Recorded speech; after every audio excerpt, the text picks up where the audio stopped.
Well, you know, Mika, we talked about this before, that over the weekend when we were at different events, that we were surprised that it was a pox on both their houses. You had people attacking the judge, Judge Kavanaugh, and saying that he wasn't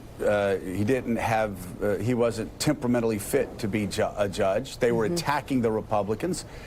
But the part that you don't really see in media that much is they were also attacking the Democratic senators and quite a few people that we talked to, who I think a lot of them were registered Democrats, raised questions about Dr. Ford's story. Now, that's something in 24/7 news coverage, at least in mainstream media, you never hear anybody talk about. They won't talk about it. They feel that, if anybody sticks their neck out and says that they disbelieve any part of her story, or if they talk about how there are no corroborating witnesses, well, they'll get absolutely slammed. I think you and I have both said early on we found her to be very persuasive. But the media coverage of this has been so one-sided. It has been so biased. There has been the presumption from the very beginning that every single allegation made against the judge was true. And I say this again as somebody who said before the allegations, I didn't think he should be on the Supreme Court. That this is what happened during the run-up to the Trump election. Nobody would even consider the possibility that Donald Trump might win. And so they were shocked by it. Now, nobody has dared say, even the Republicans, that part of Dr. Ford's story just might not add up. Well, so you have a complete absence in the mainstream media.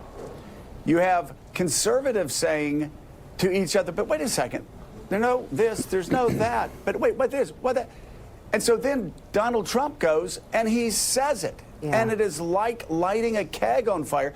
And I will say, not just because Donald Trump divides every day in a way that is unbecoming of a president, but because the media has also given Donald Trump a massive opening because they've been so one-sided on this story that it allows him to light dynamite and blow the whole thing up. Yep. The story should speak for itself, and I mean, even in the world of opinion television, we should just cover it. Still ahead on Morning Joe, legal analyst. Mika, it has not just been covered. And, no, and you know what? It's not been covered. I agree. And it's been one-sided. I have turned on all networks at all times. And Brett Kavanaugh has been accused of being a serial rapist. A serial rapist by columnists in national newspapers, calling him a serial rapist. And what have we said here from the beginning? Neither one of us supporting Brett Kavanaugh's elevation to the Supreme Court. Me, from the second that he said that that he wouldn't answer whether the Congress or the president could ban people from the United States based solely on their race. That's unbecoming. His temperament's unbecoming. At the same time, you want to understand why Republicans are in trouble right now. Republicans in trouble are doing better in polls right now, and Donald Trump is playing into that hatred. It's because the media has dropped the ball on this from the very beginning, and they've been biased, they've been one-sided, and they're once again, just like with Trump being elected, going to be shocked by what they see in the polls. It's a good parallel.